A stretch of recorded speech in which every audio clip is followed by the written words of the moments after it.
Hello, my name is Dr. Miles Condon, and along with Angie Evans, an undergraduate here at St. Norbert College, we're going to be talking about incorporating digital competencies and building those digital competencies into our curriculum and bringing that into our classrooms. So my overall thesis here is that by incorporating activities to build digital competencies, it's going to help students be more successful after they graduate. So not only more successful in getting a job, but more successful in keeping a job and being successful in that job. And then also just being able to navigate the digital world that is, constantly changing. So I specifically teach marketing. So what I'm going to do is talk about the process that I use in a marketing context to build these digital competencies in students, or at least give students the opportunity to build these digital competencies. I'll show some specific concrete examples of the assignments that I have students do, and then I'll also show some qualitative and quantitative feedback about student perceptions and to what extent they value these types of assignments. So I have a pretty simple 4-step process. The first step in this, and I'll go through all of these in more detail, but just to give you a kind of a bird's eye view. I first have students set intentions for what they want to learn. And then I have them kind of go about learning that, right, building that digital competency. And then I really try to solidify that competency, make sure that they're actually competent by having them practice the skills that they've learned. And then I have them reflect on their experience learning that competency, using the competency, and then also the intentions that they made in the beginning. Did they actually accomplish the goals that they set out to achieve? So when students develop these intentions, there's a lot of research that shows that they're actually more likely to achieve them.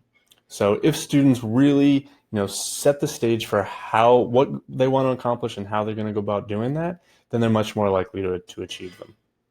So I specifically just ask them 3 questions. First, what do you want to learn? I have them give me, anywhere from 2 to 5 different learning objectives, different goals that they want to accomplish with this specific assignment. I ask them, how is that going to help their overall goals? And then I ask them, how are you going to make sure that you actually accomplish that, right? How are you going to make sure that you learn what you want to learn? So by doing this, students first take ownership over their learning objectives. If they feel like they're theirs and not just mine or someone else kind of putting their learning objectives on them. So they take ownership of that. By doing this, they're also committing not only to what they want to learn, but to a plan. And by doing that, they're much more likely to actually achieve them and at least just keep them kind of top of mind whenever they're going through these different assignments.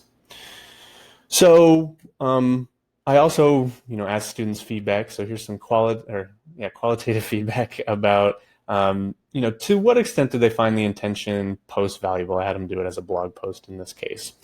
So some mixed reviews, right? So first, I like the intention blog because it organized my goals and will be something I'll look at in the future. We have, yes, this gave motive to achieve what we were trying to accomplish. Right? So really good stuff. They saw the value, at least, what I wanted them to accomplish out of it. Although that wasn't true for everyone, right? So when I asked, did you find the intention post valuable? I also had one person just say no, right? And that's okay too. This isn't going to be, equally effective for everybody.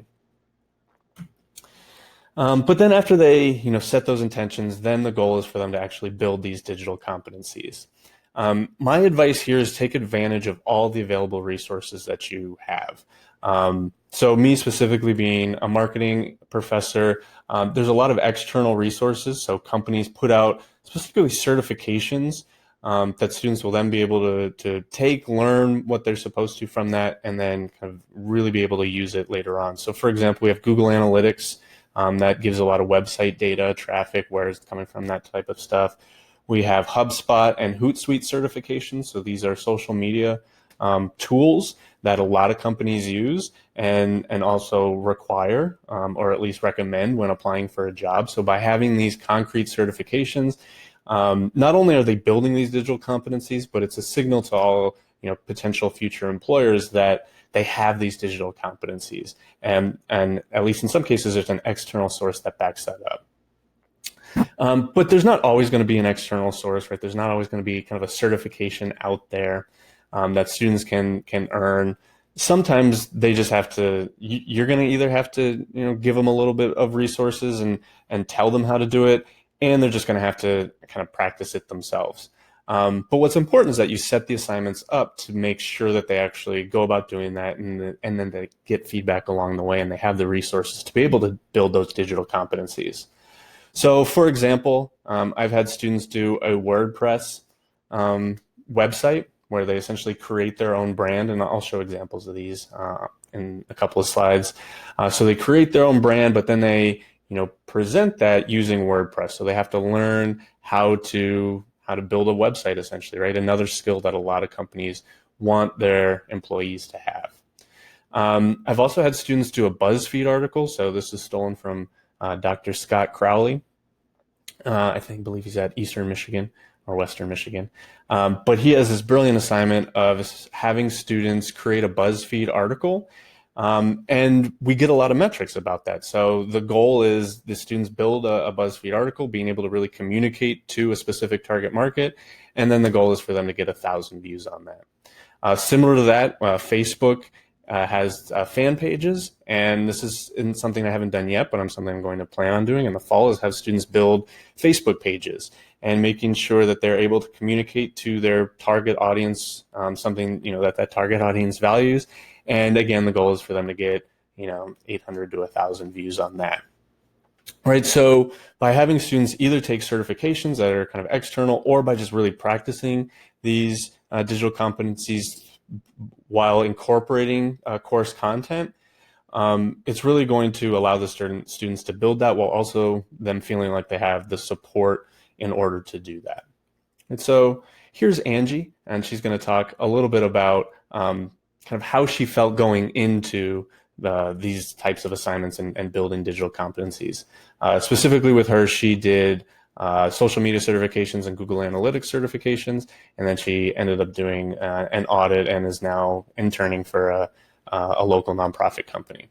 But like I said before, what's really important is that you give consistent and constant feedback. You give them the proper support. The students need the resources to be able to learn this, especially if there's not an external certification. But just be transparent about how it's going to help these students, so then they actually make sure that they learn the digital competencies as well. So here's Angie. When it came to approaching getting my digital certification, I had a lot of mixed emotions. My advisor, Miles Condon, gave me the opportunity to look at Hootsuite to get a certification through that website. So while looking at the website and looking at the content that I had to go over, I was really nervous and very anxious. With being a full-time student taking 4 classes, on campus I'm very involved and I have a job. So I thought I wouldn't be able to put it into place in my everyday life. But then, through it all, I was able to go and put it into my schedule, and it was really, really worth it. I knew in the end I'd be very successful having this, because I'd be 1 foot into the door when it comes to getting into a job. Right, so she had a lot of mixed emotions. She wasn't sure if she was going to be able to do it. So by giving students the resources and the feedback that they need, it's going to make sure that they don't feel overwhelmed and that they actually do build these digital competencies. So after they build this, or at least they learn the skills involved in these digital competencies, then I have them actually use these skills, right, and really make sure that they're competent and they solidify that competency.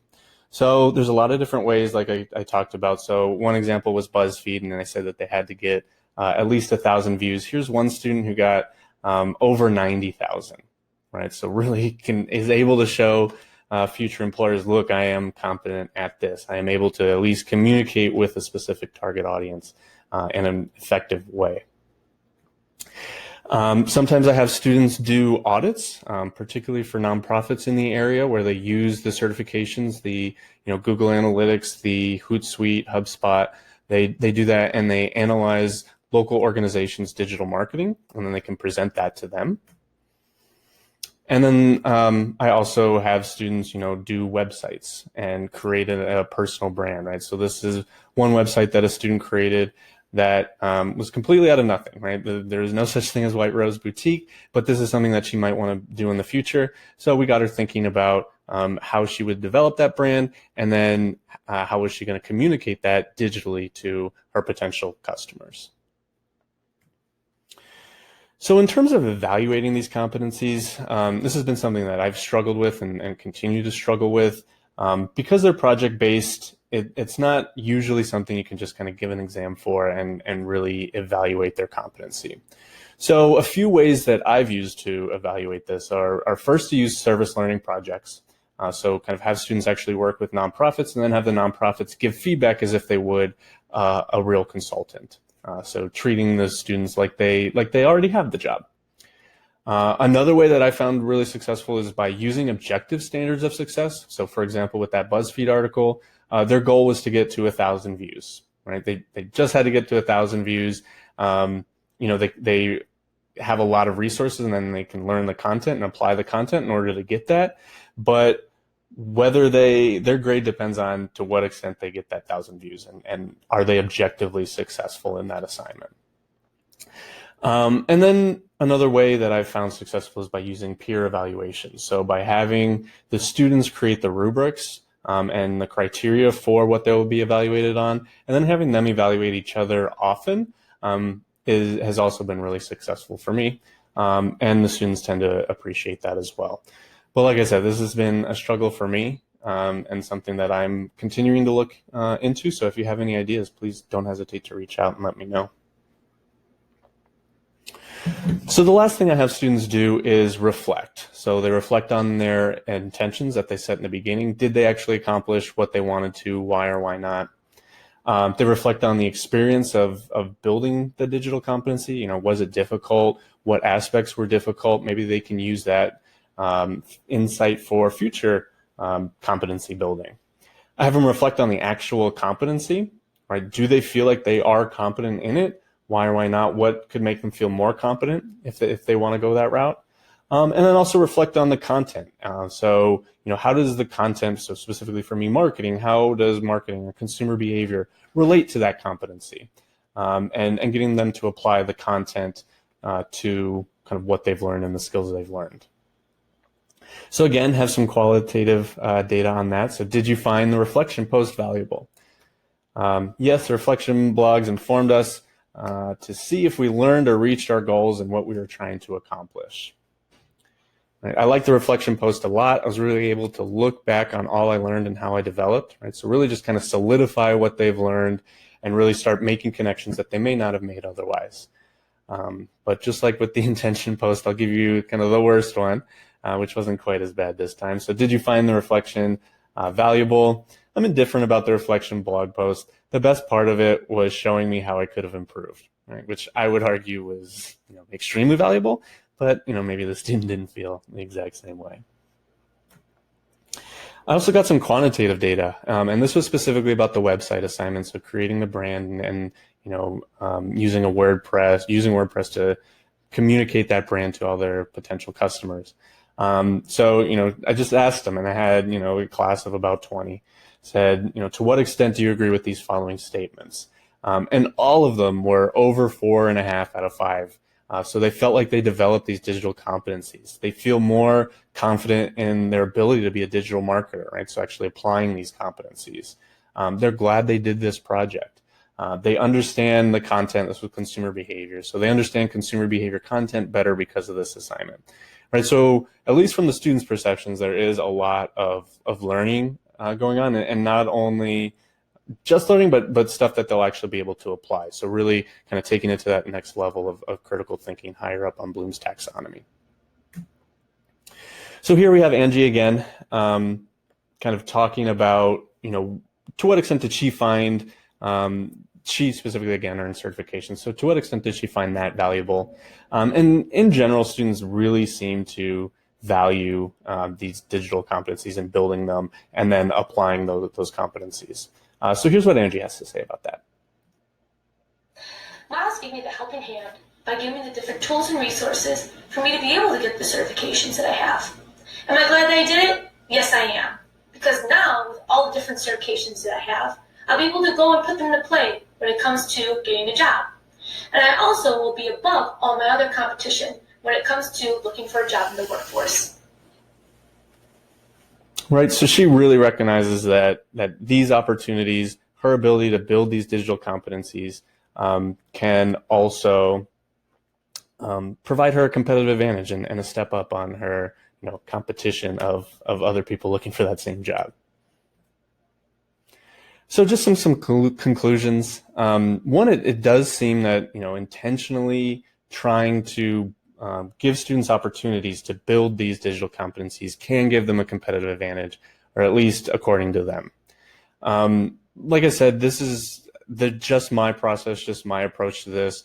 Being in a marketing field, it could be way different for yours. But let's think about how this can be applied to your field, right? There's infinite possibilities for building these digital competencies, right? There's a lot of different aspects of these competencies. So let's get creative and think about how we can do that, because students seem to find the value in it.